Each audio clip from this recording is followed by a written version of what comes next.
it's not just a project. This is actually, like, I'm actually doing something. Like what I'm doing is actually gonna have an impact on somebody's life, right? So, I mean, the best thing about this program, I guess, to me, is just knowing that I'm making a difference right now with the work that I'm doing.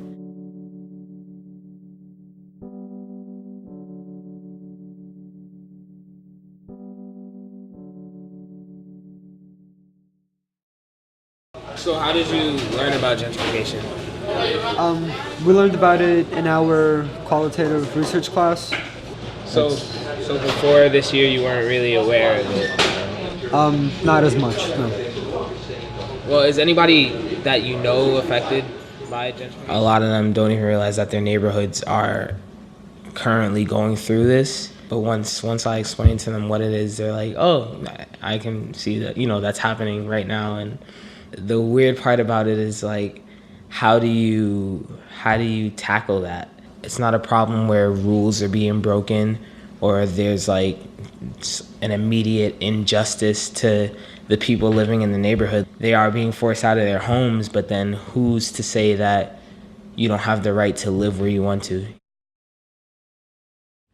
For racism in Brooklyn, it's like they expect you to act one type of way. Like, they automatically classify you as being ratchet when they see you on the street. Just because you're black, that doesn't necessarily mean that I'm like you and you're like me. It kind of just like categorizes us in a kind of like a bad light. Once we got further in, after multiple meetings in the community, we rounded all the themes into 7, and racism happened to be one of them. And then she wanted us to go in depth and find out what people know about racism and how it is in their community that differs from any other. So how do you think we as a minority and as young people can work together to confront racism? Well, we'll have to try to appeal to more young people our age. It was different in that instead of just looking from the outside, seeing if you could find the problems with the community, you're actually getting insight, Brooklyn insights, from the people in these communities to see what the actual problems are from a first-hand point of view. I was going to talk about healthy food. I totally forgot about that. That's your passion. Yeah, food is my passion. Like, I live and breathe food, healthy food. That's one thing we're lacking in Brooklyn. I feel like food plays a big role in gentrification, racism, structural racism, police productivity. I say that because I've seen the impacts of not having healthier food in your community. I see what it does to people, and I see that it breaks you down. Food either break you down or make you up. So if we don't have healthier food, then we don't have a healthy community. It's shocking because you're in New York City, what are you doing? So I feel like not a lot of people knows about farming in New York City. So I think not a lot of people are aware of it. So it would take quite a bit of effort to get youth involved. Because I think that's sort of the main issue, is actually getting people aware. Right, so a lot of you saying they're not being heard, but they're not talking.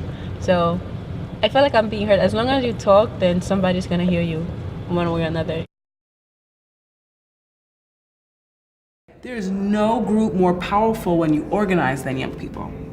The only winnable movements have been led by young people. Folks may not want to say that, but it's true. And so if we want a movement in Brooklyn that's going to be about justice and about equity, about confronting racism and gentrification and poor food, then young people have to be organized to get us there. Part of the solution is to realize that we have power. Because as long as we don't realize how much power we have, we'll never be able to really know what to do. It's like the roles have changed where people are listening to us now.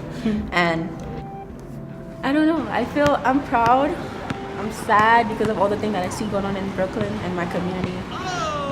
I'm happy because we're taking a step forward, be like, I noticed this, and then I am gonna be one of the person that helps make a change.